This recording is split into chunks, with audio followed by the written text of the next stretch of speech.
জুলাই বিপ্লবের ঘোষণাপত্র নিয়ে অন্তর্বর্তী সরকারের প্রধান উপদেষ্টা ডক্টর মোহাম্মদ ইউনূসের সাথে বৈঠকে বসবে রাজনৈতিক দলগুলো এবং কিছুক্ষণের মধ্যেই সেটি শুরু হওয়ার কথা। আমরা জেনে নেব সেখান থেকে খবরাখবর। আমাদের সাথে যুক্ত হচ্ছেন সহকর্মী ইকবাল অনেক। ইকবাল, নিশ্চয়ই শুনতে পাচ্ছেন। আমরা জানি যে কিছুক্ষণের মধ্যেই শুরু হবে বৈঠক, কিন্তু বৈঠক শুরু কি হয়ে গেছে কিনা বা কতক্ষণ লাগবে, কোন কোন রাজনৈতিক দল আসছেন এবং তাদের প্রতিনিধিরা কারা, সব মিলিয়ে জানান।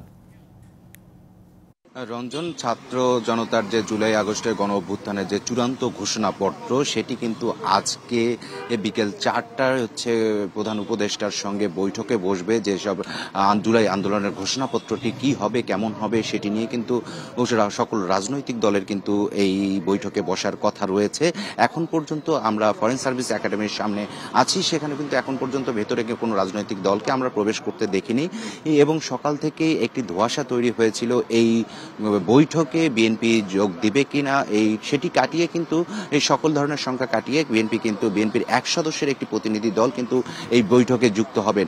এবং আরো আমরা যতটুকু জানতে পেরেছি, জামাত, গণ অধিকার পরিষদ, জাতীয় নাগরিক কমিটি, বৈষম্য বিরোধী ছাত্র আন্দোলন সহ এই জুলাই আগস্টের আন্দোলনে যেসব দল সমর্থন করেছিলেন তারাই এই বৈঠকে অংশগ্রহণ করবে। এর আগে কিন্তু গত ডিসেম্বরের 29 তারিখ কিন্তু ঘোষণাপত্রটি পাঠ করার কথা ছিল। 31 ডিসেম্বর জাতীয় নাগরিক কমিটি এবং বৈষম্য বিরোধী ছাত্র আন্দোলনের যে নেতাকর্মীরা রয়েছেন তারা জাতীয় শহীদ মিনারে এই ঘোষণাপত্রটি পাঠ করার এটি সমাবেশের মাধ্যমে পাঠ করার কথা ছিল। পরে কিন্তু রাষ্ট্র যখন দায়িত্ব নেয় এই ঘোষণাপত্র তৈরি করার।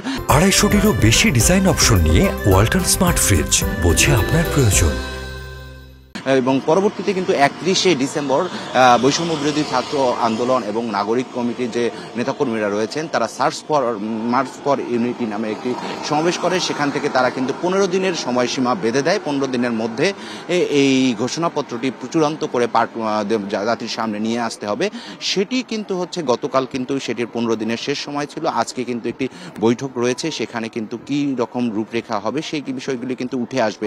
এর আগে কিন্তু সকল রাজনৈতিক যে সব দল রয়েছে তাদের কিন্তু কাছে এই ঘোষণাপত্রের যে খসড়া তালিকা সেটি কিন্তু পাঠানো হয়েছে। সেই খসড়া তালিকার কি কি সংযোজন হবে, কি কি থাকবে এবং রাষ্ট্র কিভাবে ভবিষ্যৎ সামনে পরিচালিত হবে, নতুন বাংলাদেশ কেমন হবে, সেই সব বিষয় নিয়ে মিটিংয়ে কিন্তু বা বৈঠকে আলোচনা হবে। তো রঞ্জন, এই ছিল আমার কাছে ফরেন সার্ভিস একাডেমির সামনে থেকে সবশেষ অবস্থা। ইকবাল, আপনাকে ধন্যবাদ।